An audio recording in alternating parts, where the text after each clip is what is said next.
The city of Minneapolis is effectively under federal occupation. Thousands of armed agents in tactical gear, nightly clashes in the streets, protesters choking on tear gas, and a president openly threatening the ultimate act. Thousands have been arrested and deported. Anti-ICE protesters and agitators are becoming increasingly desperate. Trump has just made a move that serves as a test run for how he will deal with blue state resistance everywhere. And Trump just made one move that serves as the test run for how he will deal with blue state resistance everywhere. Hey gang, it's me, Christopher Reynolds, your patron professor, here to help you make sense of the madness with breaking news and analysis you're not going to hear anywhere else. So make sure to smack that bell and subscribe button. A week ago, Minneapolis was already on edge. An ICE agent shot and killed 37-year-old Renee Nicole Good in her SUV after she accelerated towards him during an immigration operation, triggering protests around the country. Thousands on the streets, federal buildings surrounded, hotels where agents were staying attacked with vandalism, broken windows. But if these anti-ICE protesters thought they could intimidate the Trump administration, they were in for one rude awakening. As of last night, reports were confirmed that specialized federal prison riot teams have been deployed throughout the streets of Minneapolis to confront protesters and protect DHS and ICE agents in their mass deportation operations. Now, what we have to understand here is that the Bureau of Prisons units train to crush uprisings inside of prisons. That's what they do. That's their specialty. That's their expertise. Federal prison riot teams live and breathe to crush uprisings. And now they've been officially sent onto the streets of Minneapolis to crush this anti-ICE fanaticism that's been fostered from their very governor. You have an absolute right to peacefully film ICE agents as they conduct these activities. So carry your phone with you at all times. And if you see these ICE agents in your neighborhood, take out that phone and hit record. Help us create a database of the atrocities against Motons, not just to establish a record for posterity, but to bank evidence for future prosecution. Now, I don't know which I like better, Tampon Tim or Elmer Fudd. Either way, what you just saw there was the very definition of feudal desperation. Tim Walz and the frothing at the mouth protesters in Minneapolis aren't just going to lose this. They've already lost. Stick with me the very end of this video because I'm going to show you exactly that. It's literally baked into the cake in this war of escalation that the power of the presidency has already won. Trump has already won this. In just the past few weeks, Homeland Security has poured roughly 2,000 federal immigration officers into the Minneapolis-St. Paul area, already the largest immigration enforcement operation in the state's history.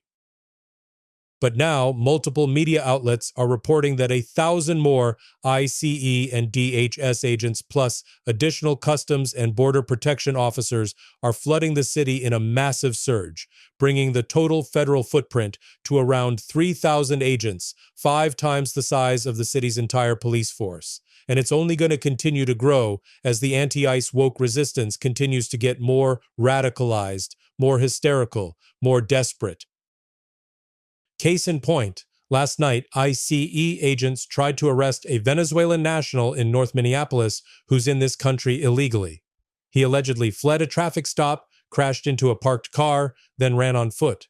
When an officer caught up, DHS says that the man resisted and violently came out of a nearby building and began beating the officer with a snow shovel and a broom handle. Obviously fearing for his life, the agent fired, hitting the original suspect in the leg. The officer and the migrant were taken to the hospital. The other 2 alleged attackers were arrested after barricading themselves inside the apartment. And of course, right on cue, the streets exploded. But this time, federal agents fought back.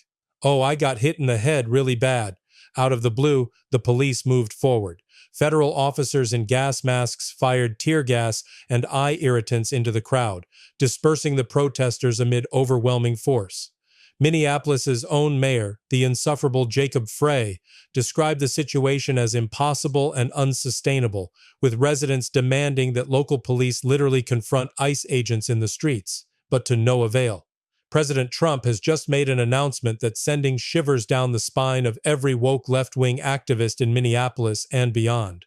More and more leftists are recognizing that their reckoning is at hand, and there's absolutely nothing they can do to stop it. Just hours ago, in a Truth Social post, President Trump formally threatened to unleash the Insurrection Act, the rarely used law that allows a president to deploy military troops or federalize the National Guard for domestic law enforcement.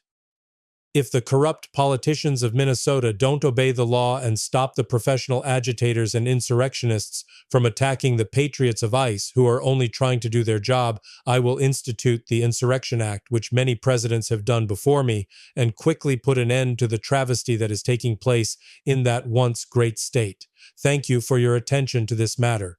In other words, if blue state leaders will not protect federal officers enforcing immigration law, Trump is prepared to bring in the full weight of federal force, including the U.S. military. The Insurrection Act was last invoked in 1992 by President George H.W. Bush during the Los Angeles riots following the acquittal of the officers involved in the Rodney King beating. The act has been invoked roughly 30 times since its enactment in 1807. President Trump is making it clear that the time to invoke that act has come again. 15-plus sanctuary states are operating in open rebellion against federal law. These are not mere policy disagreements. This is textbook insurrection.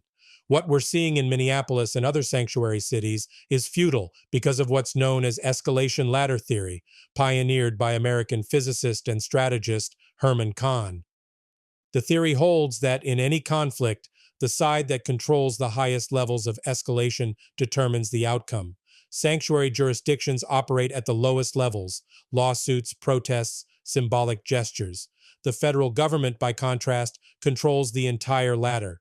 It can arrest state and local officials, cut off federal funding, deploy ICE and Border Patrol agents, federalize the National Guard, and ultimately deploy active duty military forces under the Insurrection Act. Sanctuary cities cannot climb this escalation ladder. They lack the legal authority, military capacity, and constitutional standing. Any prolonged confrontation inevitably ends with federal supremacy intact. So the question is no longer whether this ends quietly. It won't.